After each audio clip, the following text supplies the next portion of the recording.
Et maintenant, je déclare Euro Disney officiellement ouvert.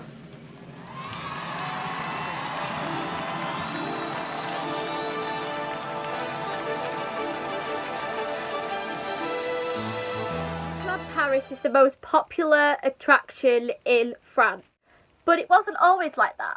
After the success of Disneyland in California in 1955, the Disney company wanted to expand their parks worldwide, and that included Europe. Early sketches of a possible European Disneyland started in 1966, but had to be put on hold since Walt Disney passed away, and also the upcoming plans to build Epcot for Walt Disney World and Tokyo Disneyland.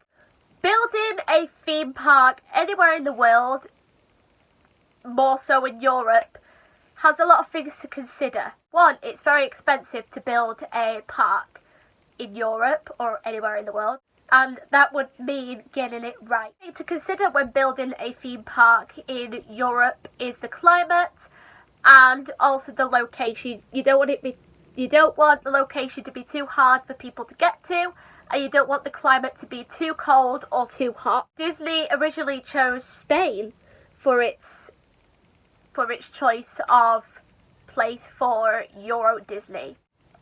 Due to Spain's climate, I mean, it's pretty similar to Florida and to California, so it was considered. It was the original place that Disney wanted to build Disneyland.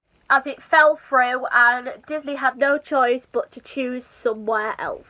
Michael Eisner, the CEO of the Walt Disney Company at the time, focused on a small rural town outside of France. Disney estimated the park would be accessible a 4-hour drive for its 68 million people. First thing that Euro Disneyland did that could have ended up in catastrophe and almost failed the company in how many people would attend the park daily, monthly and yearly. Disneyland Europe failed. Euro Disneyland was the culture of Europe.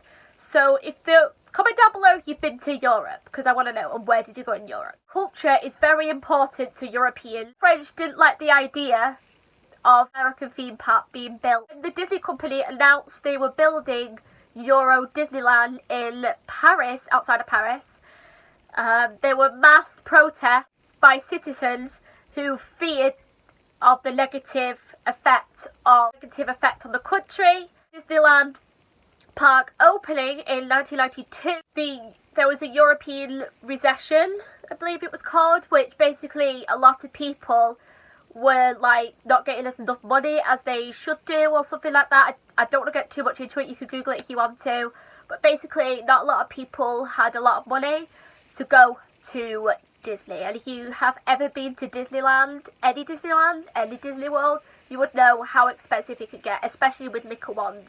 Well, the attendance, the overestimated attendance of 50,000 guests, but in reality, so I'm just looking at my notes, was half of that attended. The reason why Euro Disneyland failed was because at the time of opening, the main railway that would lead guests from Paris, the city Paris, to Disneyland Paris was on strike. As Disneyland Paris, or Euro Disney as it was originally known as, it's a great park. It's a great park now.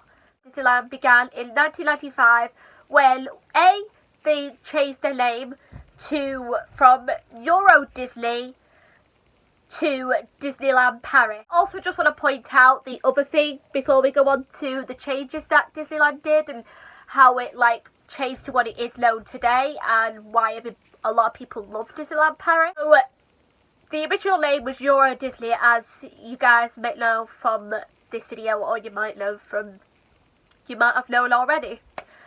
So if you don't know, for a lot of French and a lot of Europeans, correct me if I'm wrong if you're European, but the word euro means money because that's obviously their currency. So it means currency, it means work, and it just means like all they want is money, basically. And that's why Disney had to change its name before anything else could happen. Before they decided to move forward in right over a new leaf, if you will, they had to change its name. So they changed it to Disneyland Paris. In 1995, another famous attraction came to the park. Your destination, outer space.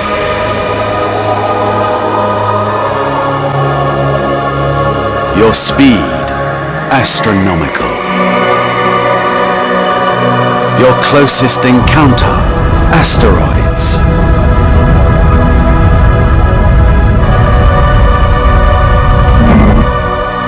Between the Earth and the Moon lies the adventure. Space Mountain, the greatest ride in the universe, at Disneyland Paris. Now, Space Mountain is known as one of the most popular attractions at the Disney parks worldwide. There's one in Florida, there's one in California, and there's also ones in Tokyo. I'm not sure about the ones in China, like the Shanghai or Hong Kong, but for the ones in America, they're a good attraction, and Disney wanted to put it into Disneyland Paris. Other parks, so why won't it work in Disneyland Paris? So they built one for Disneyland Paris, and it opened in 1995 for the opening of. It had its own opening ceremony with celebrities such as Elton John attending. 1995, so after they changed the name from Euro Disney to Disneyland Paris, and the opening of the Space Mountain attraction, which fun fact is the only attraction, Space Mountain, the only Space Mountain in the entire world that goes upside down. Anyway, just wanted to point that out. If you want me to do a whole separate video on Space Mountain, let me know down below and I'll make it for you. But for now, we're just going to continue on of the opening of Disneyland Paris in 1995. Disney saw the attendance rise by 21%. So for the 10-year anniversary of Disneyland Paris, they not only changed the name once again to Disneyland Resort Paris, but they also opened a new park, so the second Disneyland park. So if you don't know, for those of you who are American, Disneyland Paris has two parks. So it has the main park, Park 1, we're going to call it, with the castle and rides, that's why Space Mountain is.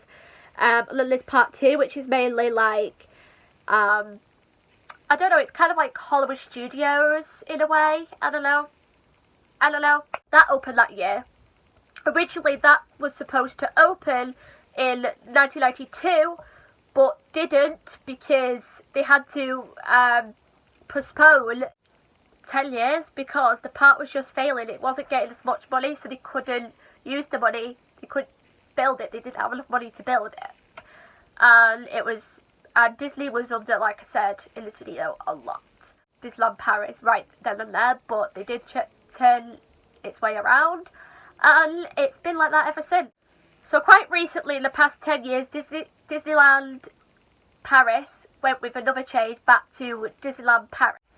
So from 2002 onwards, Disneyland Resort in Paris is going from strength to strength, from years and years.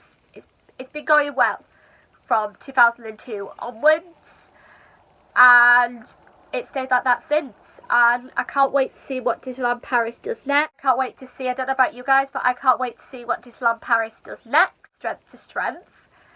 So yeah, that is the failure of Euro Disneyland and how it turned into Disneyland Paris. Thank you so much for watching. Bye!